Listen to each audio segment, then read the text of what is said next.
All praises to the Most High, Yahweh Ba'ashem Yahweh Shai, Bahashem Raha Kodash. Double honors to the elder apostles and elder bishops of Great Millstone who rule well.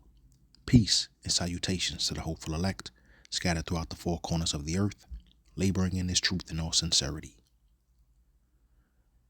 Revelation, chapter 14, verses 9 through 11. And I'll read these in the NLT. Then a third angel followed them, shouting, "Anyone who worships the beast and his statue, or who accepts his mark on their forehead or in their hand, must drink the wine of Yahweh's anger.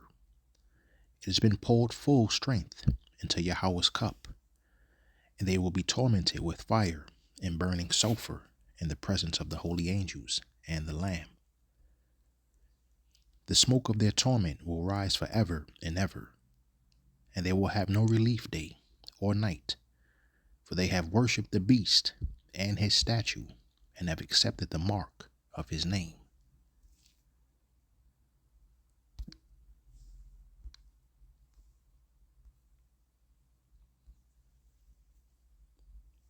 About 6G earlier, which is around 2030, I would say that by then, definitely the smartphone as we know it today will not anymore be the usual, kind of the most common interface. Wow. Many of these things will be built directly into our bodies. About And I'll play that one more time since it was really short.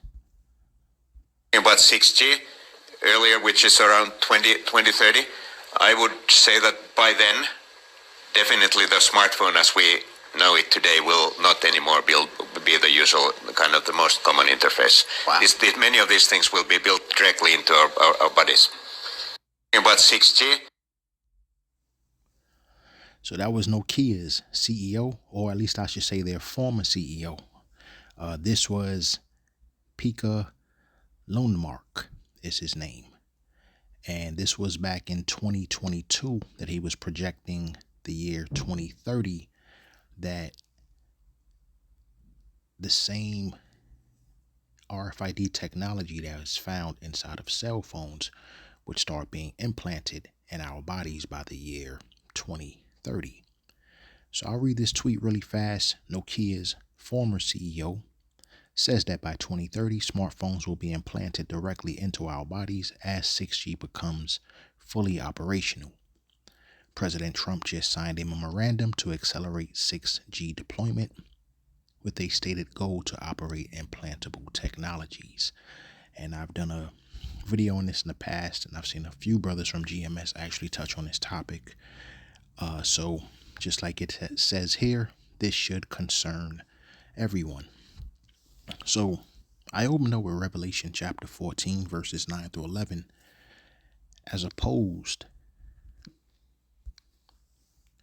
to Revelation 13, 16, and 17, because at this point, I don't think there's any cause for debate or any confusion as to what the mark actually is, or at least there shouldn't be any debate anymore. So I'll focus more on the actual punishment for accepting this mark. And as Revelation 14, verses 9 through 11 shows us, that penalty is great actually, and consists of being tormented with fire and burning sulfur in the presence of the holy angels and the Lamb, who we know to be Hamashiach Yahweh Shai. So once again, they're projecting 2030, but that was back in 2022. So you figure with artificial intelligence actually becoming more and more of a reality, and actual robots, building these things now, that 2030 projection may actually be much sooner. So that's just something to keep in mind. Like I said, it may not be that long, but even if it were the case, that's still less than 4 years from now. So there is a rush here. There is a rush. Things are being expedited here. And there is a rush to make us one with the cloud. And I have gone into this particular topic here in the past as well on my channel. Becoming one with the cloud refers to the merging of human consciousness or memory with digital internet-based systems. This occurs by constantly offloading information to and accessing knowledge from. Kind of sounds like the adversary moving to and from, looking for souls he can devour. But I'll go back. Constantly offloading information to and accessing knowledge from the internet, which blurs the lines between internal memory and external data. This, along with potential future brain-computer interfaces, creates a dependency where the internet becomes an extension of the self. So this merging of man and machine, they are full steam ahead with this thing, and it's not going to slow down. So the projection of 2030, which was spoken about in that particular opening video that I played, and once again, he said that back in 2022. So they are probably well ahead of schedule now.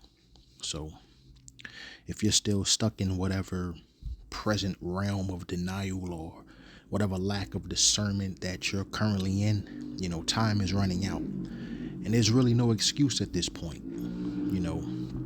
The men of Great Millstone, starting with Apostle Tahar, Apostle Ramlab, Apostle Gabar, Apostle Akhar, they've gone into this ad nauseum over the years. The same thing with the bishops of Great Millstone and the elders of Great Millstone. They have gone through this ad nauseum, and they've attacked this topic every way that you can possibly come at it. Every single way that you could possibly dissect this, from going into root words, from going into the ancient Hebrew, from going into the Greek, from there's really no other way. You're constantly playing videos, putting all the proof right in front of you, actually uploading videos of people actually telling you that this is what their plan is. So at this particular point here, like I said earlier in the video, this is really not even up for discussion or debate anymore. It is what it is.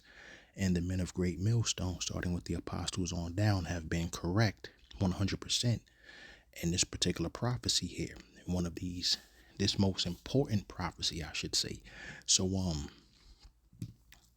and like I said, they've been doing this now for decades. They've been pushing this out there in all sincerity and all truthfulness and sincerity for decades now. So, like I said, there's really no excuse, and I'm not going to make this particular video here too long. There's not a whole lot more that can really be said about this, except, you've been warned repeatedly. So, you can try to convince yourself all you want about the MOTB not being exactly what the men of Great Millstone have been warning you about what it is. You may even try to avoid this topic now as much as you want.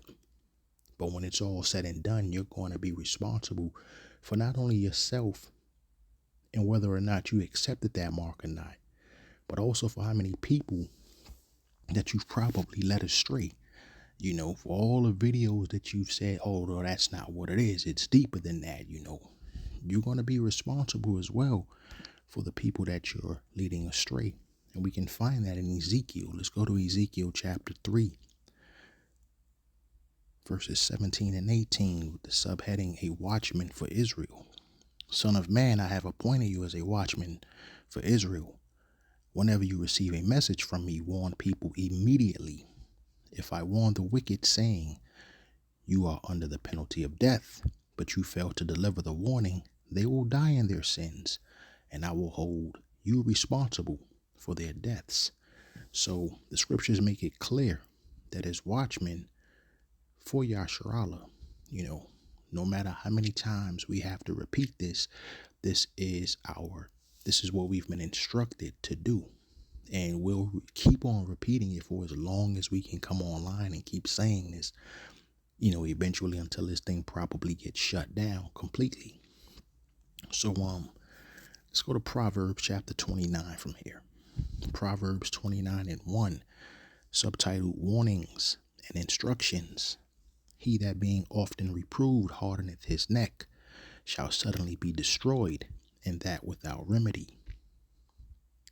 I'll also read this in the NLT. Whoever stubbornly refuses to accept criticism will suddenly be destroyed beyond recovery. So no one can say that they were not warned, or they had no idea, or, they didn't believe that was the mark, or, they were just innocently mistaken, and they made a, sweet little innocent mistake or something like that. That's not going to matter, So there's no excuse at this moment why you don't know or why you cannot see that the MOTB is indeed RFID technology in the form of a microchip that will be inserted into your skin, whether your hand or in your forehead. So and it clearly says here, if you read the scripture, you shall suddenly be destroyed without remedy. Once again, the NLT says beyond recovery. And, that goes back to the opening scripture that I read here. Let's go back to Revelation chapter 14. In the opening scripture, it says, and they will be tormented with fire and burning sulfur in the presence of the holy angels and the Lamb. We scroll down to verse 11 and realize the smoke of their torment will rise forever and ever, and they will have no relief day or night, for they have worshipped the beast and his statue and have accepted the mark of his name. So there are serious repercussions, as it pertains to this particular mark here. So for the scripture to tell you that, you'll be destroyed beyond recovery, that kind of reminds me, if you ever seen this movie, I believe it came out around the late 80s, with Tango and Cash, and I believe that was Sylvester Stallone and Kurt Russell. Throughout the movie, there was this particular acronym that they kept using, FUBAR, FUBAR, basically meaning fucked up beyond all recognition. And that's exactly what this particular scripture right here is telling you when it tells you, shall suddenly be destroyed, and that without remedy. And once again, NLT will suddenly be destroyed beyond recovery. That's basically FUBAR, fucked up beyond all recognition. So there is no, mercy at that point. There is not going to be that. And that's exactly what that fire and brimstone or sulfur is going to do to you. It's going to basically mess you up real bad beyond recovery. So with each passing day, you can pretty much rest assured that someone in Great Millstone is sounding the alarm on this particular topic here, the MOTB. And like I mentioned earlier, there's no excuse at this point for not knowing what it is or for teaching contrary to what Great Millstone GMS is teaching. So I'm going to end this particular video here, but I'm just going to end it with Revelation 13, verses 16 and 17 in the NLT. He required everyone, small and great, rich and poor, free and slave, to be given a mark on the right hand or in the forehead, and no one could buy or sell anything without that mark, which was either the name of the beast or the number representing his name. I pray this has been edifying and reaches the ears it's supposed to reach. Shalom.